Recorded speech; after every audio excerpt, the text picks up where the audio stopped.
Hello friends, स्वागत है आप सभी का मिशन वर्दी के इस यूट्यूब चैनल में। आज हम करेंगे रेलवे एनटीपीसी के प्रैक्टिस सेट नंबर 4 को, जिसका पहला प्रश्न है हमारे सामने।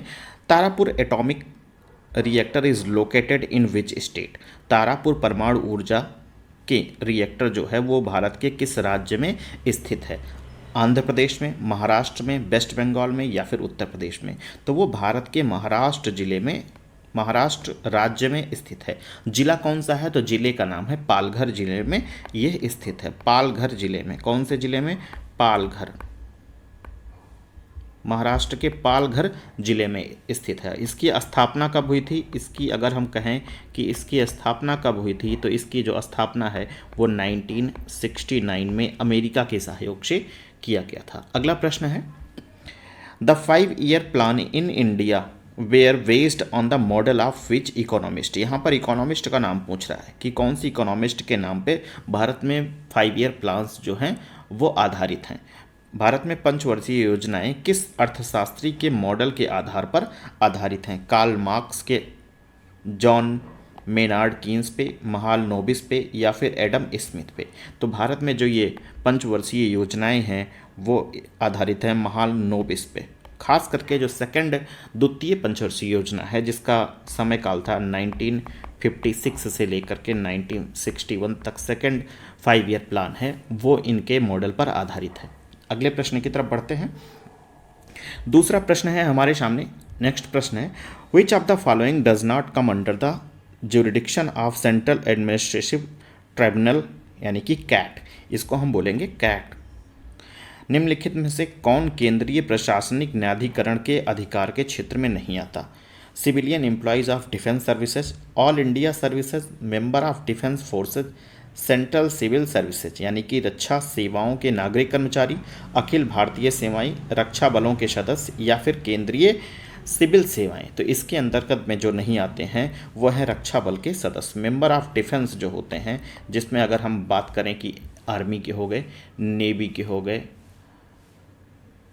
एयरफोर्स के हो गए, इनके अधिकारी या फिर इनके जो भी जवान होते हैं वो कैट केंद्रीय प्रशासनिक न्यायाधिकरण के अंतर्गत में नहीं आते हैं। तो option number C is a right option. Next question की तरफ बढ़ते हैं।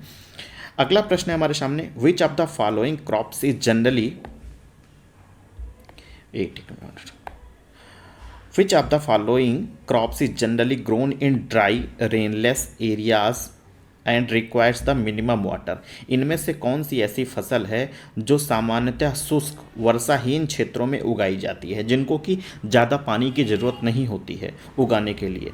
उनमें से कौन सी है? बाजरा, चावल, गेहूँ। गेहूँ को पानी की ज़रूरत होती है, चावल में भी पानी की ज़रूरत होती है, जूट में भी पानी की ज़रूरत होती है, लेकिन बाजरे को उगाने के लिए इतने ज़्यादा वाटर की ज़रूरत नहीं होती है। तो option number 1 is a right option.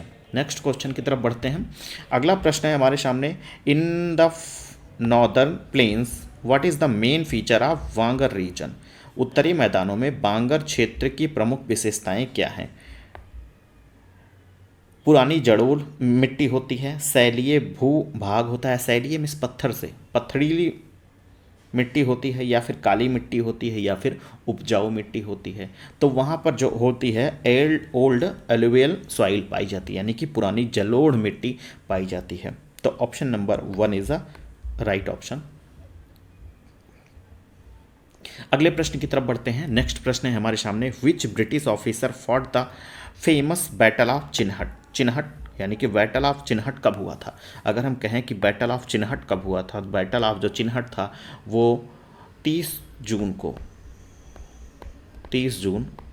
1857 को हुआ था। चिन्हट जो है भारत के उत्तर प्रदेश राज्य के राजधानी लखनऊ के पास में एक चिन्हट नाम का स्थान है, जहाँ पर यह युद्ध लड़ा गया था ब्रिटिश सेना और भारतीय स्वतंत्रता सेनानियों के बीच में, जिसमें ब्रिटिश सेना को हार का सामना करना पड़ा था। तो उसी में ब्रिटिश अधिकारी कौन था जिसने इस युद्ध को लड़ा था, उसका नाम पूछा जा रहा है। जनरल ह्यूज नाम था, सन कॉलिन कैंपबेल था, या फिर हेनरी लॉरेंस, या फिर जनरल हेस्टिंग। तो उसका नाम था Henry Lawrence. Option number 3 is a right option. Next प्रश्न की तरफ हम बढ़ते हैं। अगला प्रश्न है हमारे सामने, इलेक्ट्रॉन, प्रोटॉन, न्यूट्रॉन जैसे अपरमाणविक कण प्रदर्शित करते हैं? Large particle nature, only particle nature, only wave nature, both particle and wave nature. तो इलेक्ट्रॉन, प्रोटॉन, न्यूट्रॉन जो होते हैं ये दोनों तरीके के नेचर को प्रेजेंट करते हैं, पार्टिकल नेचर और वेव नेचर। तो इस वजह से option number D is a right option यहाँ पर। नेक्स्ट प्रश्न की तरफ बढ़ते हैं। What is the primary characteristics of soil of the Thar desert? Thar desert है कहाँ पे? थार डिजर्ट जो है वो भारत के पश्चिमी भाग में स्थित है। मोस्टली जो है इसका भाग जो है वो राजस्थान क्षेत्र में आता है, जहाँ पर बलुई मिट्टियाँ पाई जाती हैं जो कि हवाओं में आसानी से उड़ जाती हैं। थार मरुस्थल की मृदा का प्राथमिक लक्षण क्या है? रेतीली और शुष्क मृदा होती है, पथरीली होती है, उपजाऊ और काली मृदा होती है, ये तो बिल्कुल नहीं होती, आर्द्र और दलदली मृदा होती है, ये भी नहीं है। तो यहाँ पर कौन सी होती है? वो सैंडी एंड ड्राई सॉइल होती है। ड्राई सॉइल होगी, सैंडी मीन्स बालुई होगी, रेतीली होगी, तभी तो वो क्या करेगी, ज़्यादा हवा चलने पे वो उड़ जाती है। यह मोस्टली कहाँ पे पाए जाते हैं ऐसे क्षेत्र? तो भारत के थार जो राजस्थान राज्य है वहाँ पर ये पाई जाती हैं मिट्टियाँ। और इनमें जल धारण करने की जो क्षमता होती है वो बहुत कम होती है, यानी कि आप इस पे पानी डालोगे तो ये बहुत जल्दी उस पानी को क्या कर लेती हैं, अवशोषित कर लेती हैं। अगले प्रश्न की तरफ बढ़ते हैं। Which of the following two fundamental electrical quantities are related to Ohm's law? Ohm's law होता क्या है? ओम्स लॉ के अकॉर्डिंग V इक्वल्स टू क्या होता है? आप लोगों ने सुना होगा IR, जहाँ पे V क्या है? वोल्टेज है, I क्या है? करंट है, R क्या है? प्रतिरोध होता है, वहाँ पे रेजिस्टेंस बोलते हैं हम इसको। आर इसको क्या बोलते हैं? करंट। और ये क्या होता है? रेजिस्टेंस, जिसे आप प्रतिरोध के नाम से जानते हैं, प्रतिरोध के नाम से। तो V इक्वल्स टू IR, यानी कि वोल्टेज जो है वो करंट और प्रतिरोध दोनों पे डिपेंड करता है। तो यहाँ पे कौन कौन सा ऑप्शन है? पावर एंड रेजिस्टेंस पे, करंट एंड पावर पे, वोल्टेज एंड करंट पे, वोल्टेज एंड पावर पे। तो ये किस पे डिपेंड करता है? वोल्टेज एंड करंट पे। तो voltage and current option number third is a right option, option number C is a right option. Next question की तरफ बढ़ते हैं हम। Yeast is commonly used in the kitchen for baking and brewing. The scientific name of baker yeast, यानी कि खामीर। खामीर क्या होता है? खामीर का उपयोग सामान्यतः रसोई में बेकिंग मीन्स जैसे हम ब्रेड बनाने में, और निकातन इज अ ब्रीविंग के लिए किया जाता है। निकातन क्या होता है? निकातन में जैसे शराब बनाने में निकातन का प्रयोग किया जाता है, ब्रीविंग जिसे हम बोलते हैं। तो यहाँ पर बेकर ईस्ट का हमें जो है वो वैज्ञानिक नाम बताना है कि बेकर ईस्ट का वैज्ञानिक नाम क्या होता है?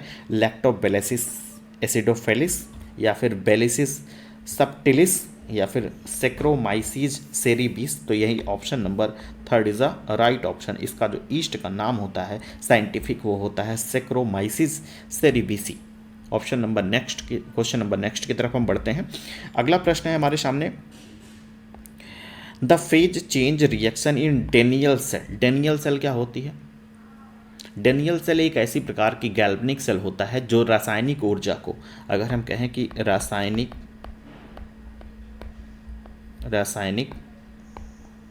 ऊर्जा को विद्युत ऊर्जा में कन्वर्ट करता है।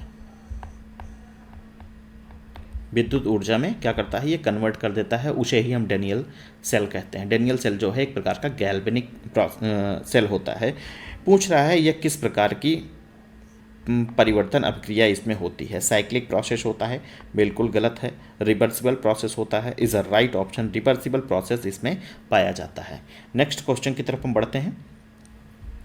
इन 1706 the compilation of Guru Granth Sahib जो कि सिख धर्म का प्रमुख एवं पवित्र ग्रंथ है, the Holi scripture of six was authenticated by which of the following. 1706 में सिखों के पवित्र धर्म ग्रंथ गुरु ग्रंथ साहिब का संकलन निम्नलिखित में से किसके द्वारा प्रमाणित किया गया था? गुरु अंगद देव के द्वारा, गुरु नानक देव के द्वारा, गुरु गोविंद सिंह द्वारा, या फिर गुरु अर्जन देव के द्वारा। तो यहाँ पे जो ऑप्शन है वो है गुरु गोविंद सिंह के द्वारा इसको किया गया था, गुरु Govind Singh. Option number third is a right option. Next question है, किस आदिवादी अतिवादी नेता ने आध्यात्मिक मार्ग अपना लिया और उनका संबंध पौंडीचेरी से था? बाद में वो अपना आध्यात्मिक मार्ग अपनाने के बाद में जो है वो पौंडीचेरी शिफ्ट हो गए थे। इनमें से कौन से? अरविंद घोष थे, लाला लाजपत राय थे, बिपिन चंद्रपाल थे, ये भी इन्होंने बाल गंगाधर तिलक, ये भी नहीं थे। तो option number 1 is the right option. Arvind Ghosh थे, जिनका नाम अरविंद घोष था। ये अरविंद घोष एक महान स्वतंत्रता सेनानी और विचारक और योगी थे। इन्होंने 1905 में एक आंदोलन हुआ था जिसका नाम था खिलाफत आंदोलन। ये उसमें जो है इन्होंने भाग लिया था, लेकिन बाद में ये जो है आध्यात्मिक मार्ग अपना लिए और ये जो है पुडुचेरी शिफ्ट हो गए थे। नेक्स्ट क्वेश्चन की तरफ बढ़ते हैं। During British rule which act ended diarchy in province and introduced provincial self rule? British शासन के दौरान किस अधिनियम ने प्रांतों में द्वैध शासन को समाप्त किया और प्रांतीय स्वशासन की शुरुआत की? भारतीय परिषद अधिनियम 1909, government of India act 1919, India independent act 1947, India government of India act 1935।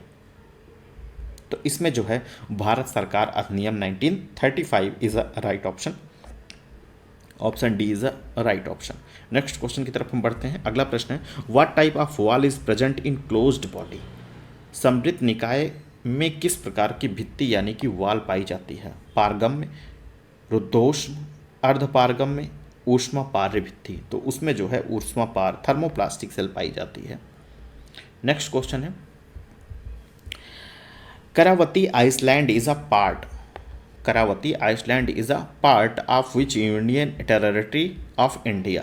Kavaratti जो है द्वीप जो है वो भारत के किस राज्य या केंद्र शासित प्रदेश में स्थित है? कावरत्ती जो है वो कहाँ का एक कैपिटल है, किस यूनियन टेरिटरी की? तो उसका नाम है लक्षद्वीप की वो कैपिटल है। तो ये लक्षद्वीप में ही स्थित होगी। Option number 4 is the right option. Very easy question. Next question की तरफ हम बढ़ते हैं।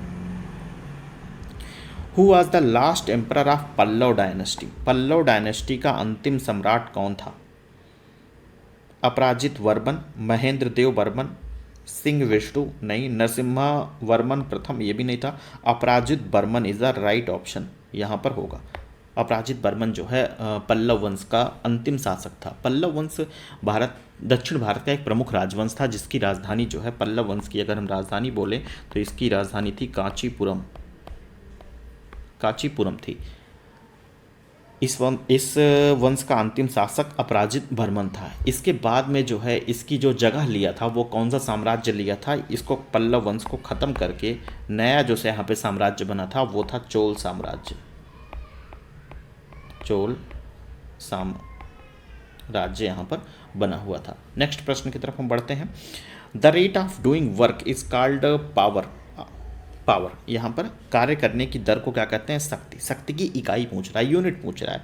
P इक्वल्स टू W/T होता है, जहाँ पे P पावर होता है, W जो है वर्क डन होता है, T जो है वो टाइम होता है। तो पावर की यानी कि शक्ति की इकाई क्या होती है? केल्विन नहीं, वाट, एम्पियर या फिर बोल्ट, ये भी नहीं होता, बोल्ट भी नहीं होता, केल्विन भी नहीं होता। What is a right option. Next question की तरफ हम बढ़ते हैं। निम्नलिखित में से किस अधिनियम के माध्यम से भारतीयों को पहली बार वायसराय और गवर्नरों की कार्यकारी शक्ति से जोड़ा गया? भारत सरकार अधिनियम 1929, भारत सरकार अधिनियम 1935, भारत सरकार अधिनियम 1909 या फिर भारत सरकार अधिनियम 1919। तो इन भारतीयों को जो है भारत सरकार अधिनियम 1909 के अधीन जो है वो कार्यकारी परिषदों में इनको जगह दी गई, इनको जोड़ा गया। यह आमतौर पर जो है वो मार्ले मिंटो सुधार के नाम से जाना जाता है। कौन सा? मार्ले मिंटो सुधार अधिनियम के नाम से इसको जाना जाता है। अगले प्रश्न की तरफ बढ़ते हैं। When was Indian national satellite system INSAT A multiple purposes satellite system for telecommunication established? इसमें पूछ रहा है कि दूर संचार के लिए बहुउद्देशीय उपग्रह भारतीय राष्ट्रीय उपग्रह प्रणाली इनसैट की स्थापना कब की गई थी? इनसैट की स्थापना कब की गई थी? तो इनसैट की स्थापना 1983 में की गई थी, 1983 में किया गया था। 1983 option number 1 is a right option. Next प्रश्न है, a light year is a unit of, प्रकाश वर्ष जो है वो किसकी इकाई होती है? दूरी की, प्रकाश की तीव्रता की, समय की, या फिर मास की होती है? तो मास की तो केजी या ग्राम होता है, प्रकाश की तीव्रता की जो है वो कैंडला होता है, प्रकाश वर्ष जो है वो दूरी का मात्रक होता है। नेक्स्ट क्वेश्चन की तरफ बढ़ते हैं। Due to whose efforts Lord William Bentinck the governor of general India banned the practice of sati by enacting the Bengal sati regulation act 1829? किसके प्रयासों से भारत के governor general Lord William Bentinck ने बंगाल सती विनियमन अधिनियम 1829 लागू करके सती प्रथा पर प्रतिबंध लगाया? स्वामी दयानंद सरस्वती, स्वामी विवेकानंद, राजा राम मोहन राय, या ज्योतिबा राय गोविंद राव फुले के द्वारा? तो इसका जो इनमें जो महत्वपूर्ण योगदान था वो राजा राम मोहन राय का था। Option number 3 is a right option. Next question है, the printed records of constitution assembly discussion were compiled in how many volumes? संविधान सभा की चर्चाओं के मुद्रित अभिलेख कितने खंडों में संकलित हैं? 12, 9, 10 या फिर 11? तो ये जो है टोटल 12 खंडों में संकलित हैं। Option number 1 is a right option. Next question है, which of the following ports is not located in the western coastal plains of India? निम्नलिखित में से कौन सा बंदरगाह भारत के पश्चिमी तटीय मैदान में स्थित नहीं है? कांडला, कोचीन, एन्नोर बंदरगाह, या फिर मैंगलोर बंदरगाह? तो वो है एन्नोर बंदरगाह। एन्नोर बंदरगाह ये जो है वो पूर्वी तट पर स्थित है। कहाँ पे? तमिलनाडु में, तमिलनाडु के चेन्नई में स्थित है। यह पूर्वी तटीय मैदान या पूर्वी तटीय मैदान में स्थित है। Next, which type of seeds became popular during the green revolution in India? Bharat में हरित क्रांति के दौरान किस प्रकार के बीज लोकप्रिय हुए? पारंपरिक बीज, अधिक उपज वाली किस्में, जैविक बीज, या फिर स्वदेशी बीज? तो इसमें जो सबसे ज़्यादा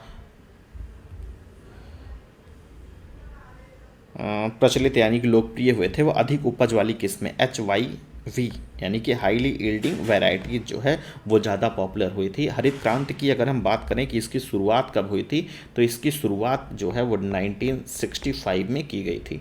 अगला है, which of the following is a storage carbohydrates in plants? निम्नलिखित में से कौन पौधों के भंडारण कार्बोहाइड्रेट हैं? ग्लाइकोजन, सुक्रोज, ग्लूकोज, या फिर स्टार्च? तो पौधे जो है अपना भोजन स्टार्च के रूप में स्टोर करते हैं। अगला प्रश्न है, which of the following food is high in iron? निम्नलिखित में से कौन सा खाद्य पदार्थ में आयरन की मात्रा सबसे अधिक होती है? मिल्क में, गुड़ में, मक्खन में, या चावल में?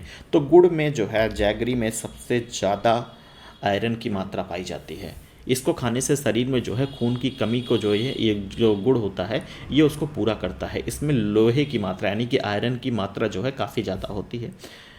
नेक्स्ट प्रश्न है, which of the following gases has the highest calorific value? निम्नलिखित में से किस गैस का कैलोरी मान सबसे अधिक है? LPG, मेथेन, हाइड्रोजन, या फिर प्राकृतिक गैस? तो इसमें जो है हाइड्रोजन का जो कैलोरी मान होता है वो सबसे ज़्यादा होता है। इस वजह से option number 3 is a right option. अगले प्रश्न की तरफ बढ़ते हैं, which of the following is used in the treatment of cancer? निम्नलिखित में से किसका उपयोग कैंसर के उपचार में किया जाता है? यूरेनियम का एक आइसोटोप, कोबाल्ट का एक आइसोटोप, तांबे का एक आइसोटोप, या फिर आयोडीन का एक आइसोटोप? तो इसमें जो है कोबाल्ट का एक आइसोटोप प्रयोग होता है। कोबाल्ट में कौन सा?